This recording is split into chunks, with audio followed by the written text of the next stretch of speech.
ये खबर केआर मंगलम यूनिवर्सिटी द्वारा प्रस्तुत की गई है। अगर आप सोच रहे हैं कि 12 अगस्त की रात लगने वाला सूर्य ग्रहण भारत में दिखेगा या नहीं और क्या इसके लिए सूतक काल मान्य होगा, तो इस वीडियो में आपको इन दोनों ही सवालों का जवाब मिलेगा। साथ ही ये भी जानेंगे कि ग्रहण के बाद धार्मिक मान्यताओं के अनुसार क्या दान किया जा सकता है और दुनिया के किन हिस्सों में ये सूर्य ग्रहण दिखाई देगा। 12 अगस्त को साल का आखिरी सूर्य ग्रहण लगने जा रहा है। भारतीय समय के अनुसार ग्रहण रात में शुरू होगा। इसकी शुरुआत रात करीब 9:04 पर होगी। इसके बाद ग्रहण अपने चरम पर करीब 11:16 पर पहुंचेगा और इसकी अंतिम अवस्था 13 अगस्त की रात करीब 1:28 पर समाप्त होगी। लेकिन भारत में इस दौरान रात होने और ग्रहण दिखाई नहीं देने के कारण भारतीय लोग इसे प्रत्यक्ष रूप से नहीं देख पाएंगे। अब सबसे बड़ा सवाल, क्या भारत में इसका सूतक काल लगेगा? धार्मिक मान्यताओं के अनुसार सूतक का संबंध ग्रहण की दृश्यता से जोड़ा जाता है, यानी जिस स्थान पर ग्रहण दिखाई देता है वहां उससे जुड़े धार्मिक नियमों का पालन किया जाता है।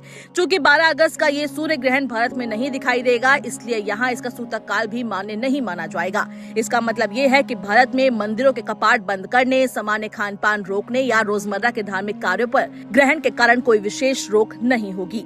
सूतक को लेकर एक बात ये भी समझना जरूरी है। पारंपरिक मान्यताओं के अनुसार सूर्य ग्रहण से करीब 12 घंटे पहले सूतक शुरू हो जाता है, जबकि चंद्र ग्रहण के लिए ये अवधि करीब 9 घंटे की मानी जाती है। लेकिन इस मामले में भारत में ग्रहण दिखाई नहीं देगा, इसलिए यहाँ सूर्य ग्रहण का सूतक काल प्रभावी नहीं माना जाएगा। अब बात करते हैं ये ग्रहण दुनिया में कहाँ दिखेगा। पूर्ण सूर्य ग्रहण आइसलैंड, ग्रीनलैंड, स्पेन और उत्तरी रूस सहित कुछ क्षेत्रों में दिखाई देगा। पुर्तगाल के कुछ हिस्सों के अलावा यूरोप के कई इलाकों, उत्तर पश्चिमी अफ्रीका और उत्तर अमेरिका के कुछ हिस्सों में इसका आंशिक चरण भी देखा जा सकेगा। अलग अलग जगहों पर ग्रहण का समय और दृश्यता अलग हो सकती है। अब अगर धार्मिक परंपराओं की बात करें तो ग्रहण के बाद दान करने की मान्यता भी है। इसे धार्मिक आस्था और परंपरा के तौर पर देखा जाता है। वैज्ञानिक रूप से ग्रहण के प्रभाव को कम करने का प्रमाणित उपाय नहीं माना जाता। मान्यता के अनुसार इस दिन गेहूं का दान किया जा सकता है। इसके अलावा गुड़, तांबे की वस्तु या बर्तन और लाल कपड़े का दान करने की परंपरा भी बताई गई है।